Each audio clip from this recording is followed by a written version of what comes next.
So today we are doing chapter 6, section 6, which is simultaneous linear equations. I know these are like really big words, but we're going to get to it and hopefully you'll understand what it means. By the way, simultaneous is not just a math word, so this is a good word just to kind of know anyway. I have decided to put, like, this is the chapter and the section that it corresponds to in the textbook. So that way we have everything, it all makes sense. So, like, I have gotten a little bit behind on my numbering of pages. So if you did, please be sure and get that taken care of. And today we are on page 21. And we are talking about simultaneous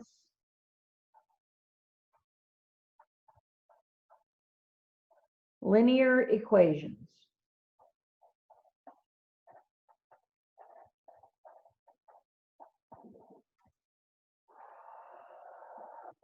All right, so like I said, those are big words and you may be going, well, what does that mean? So let's define it. So the first thing we're going to do is do the definition of simultaneous linear equations. And there's actually another name for it that you will sometimes hear me say, or sometimes it is called systems of equations.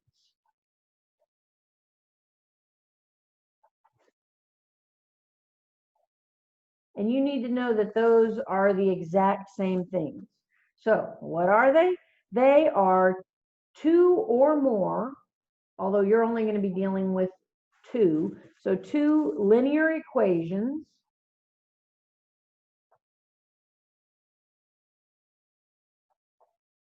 with the same set of variables.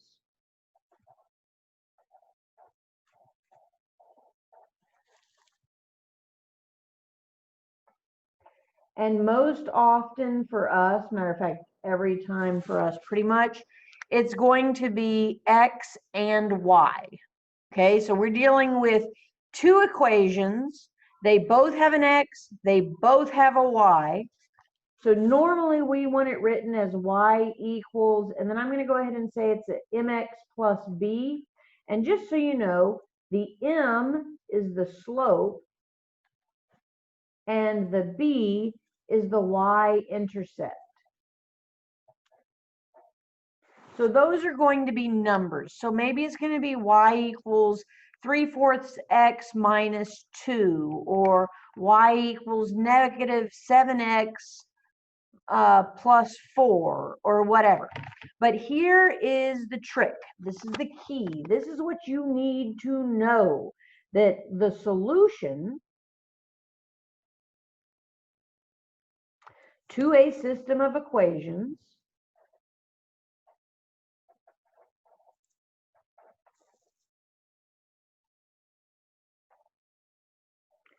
is where the two lines cross.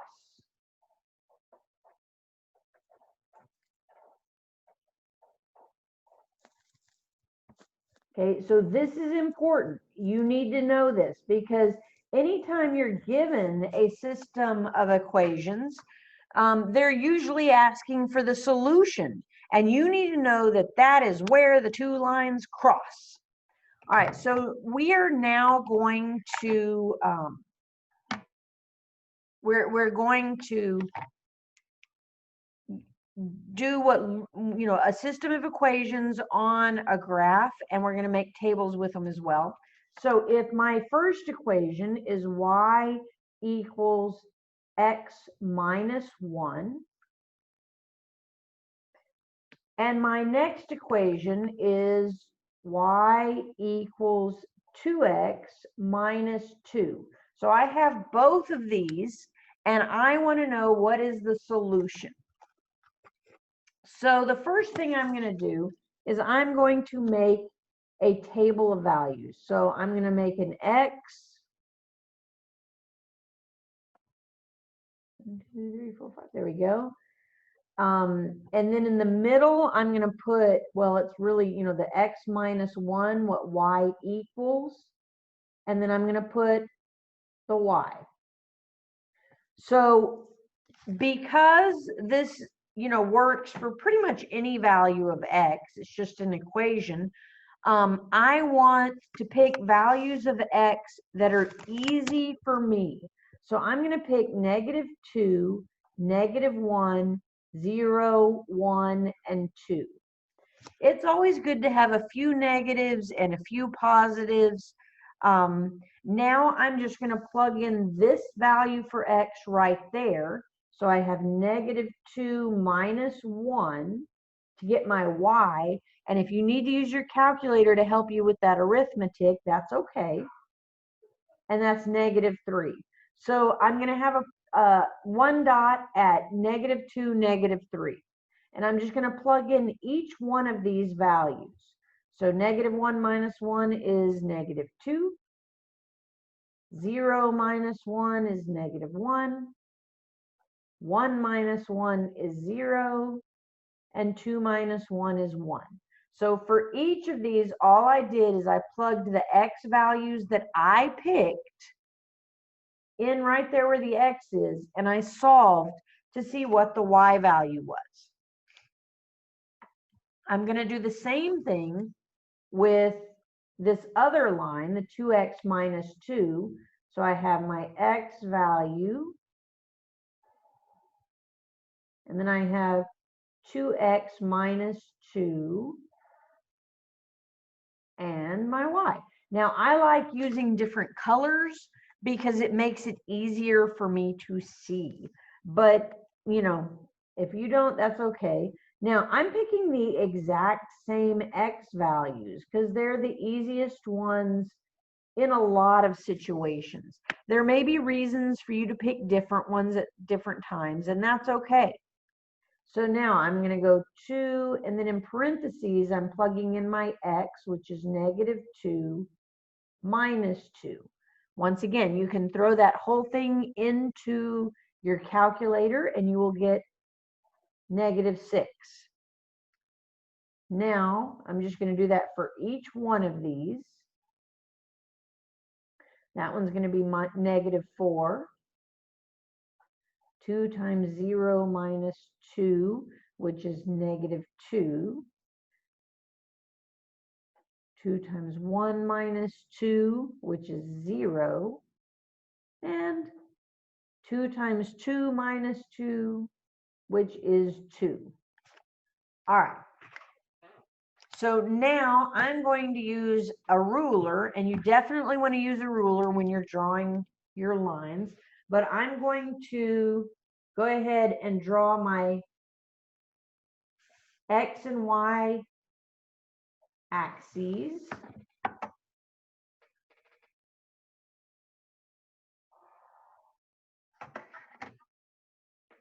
There we go.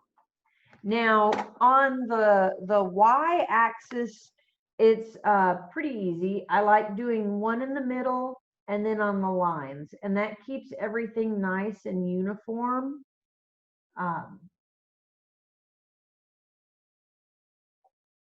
So I'm just kind of making my little, each one of these tick marks is worth 1, I suppose.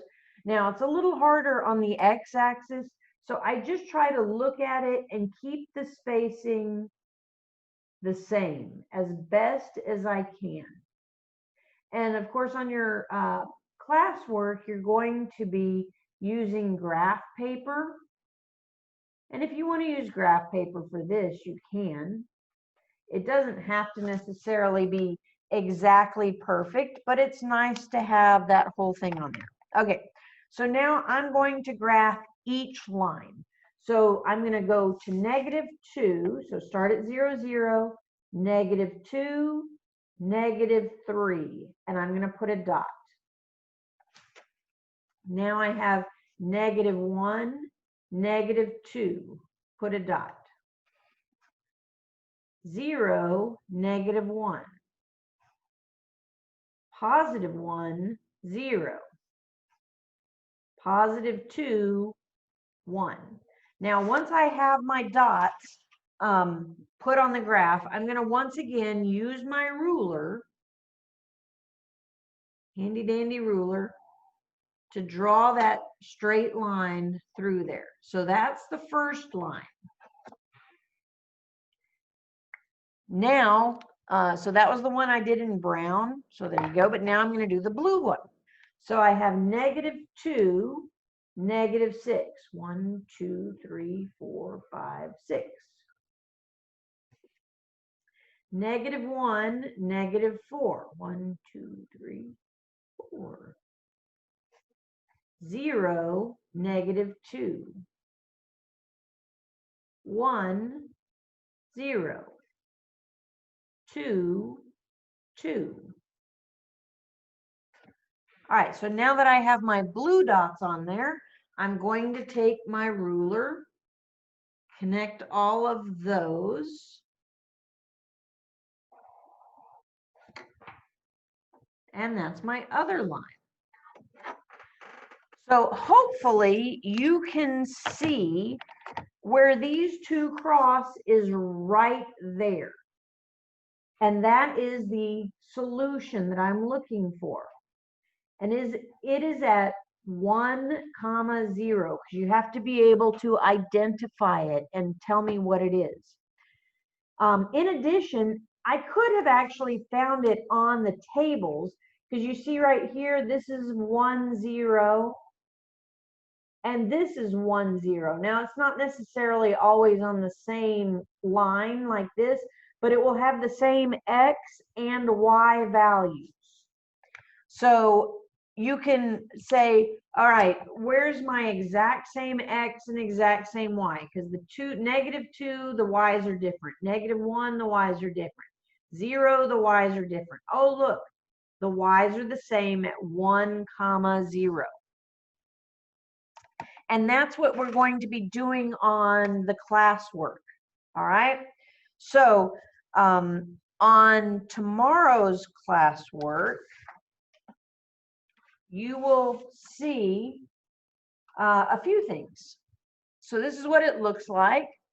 And the X and Y axis are already drawn for you on each one. Some of them are a little bit, they're not like right in the middle of these.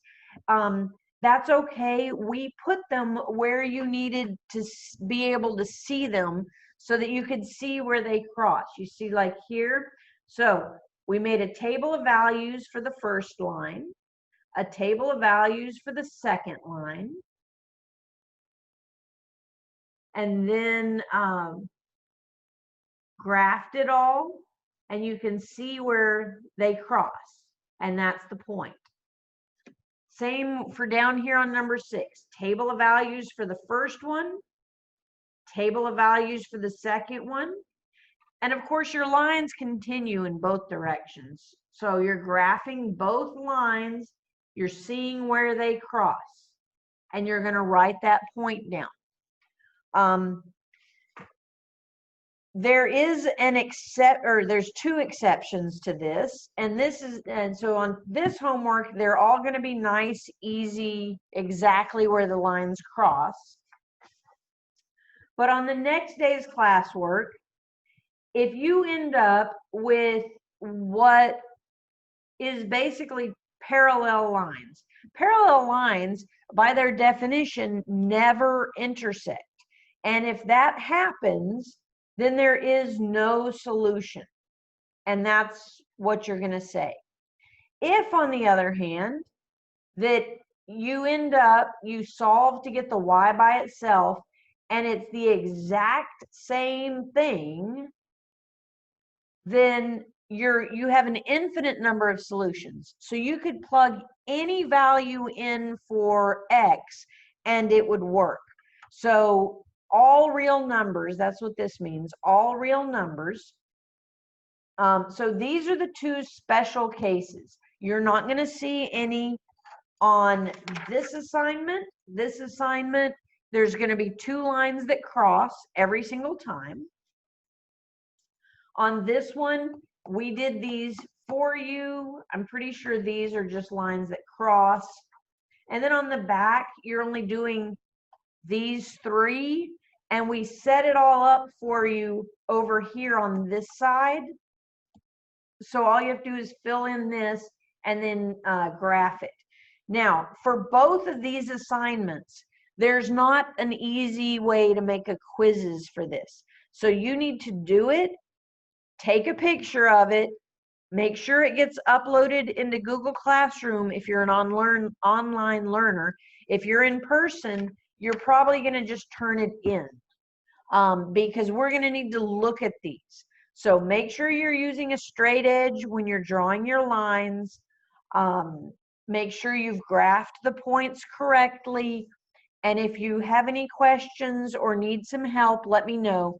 The most important thing to know is that the solution, when you have 2 lines, it's where they cross. You need to know that. Solution is where the 2 lines cross. All right? So keep that in mind. And there you have it. Ask questions if you need it.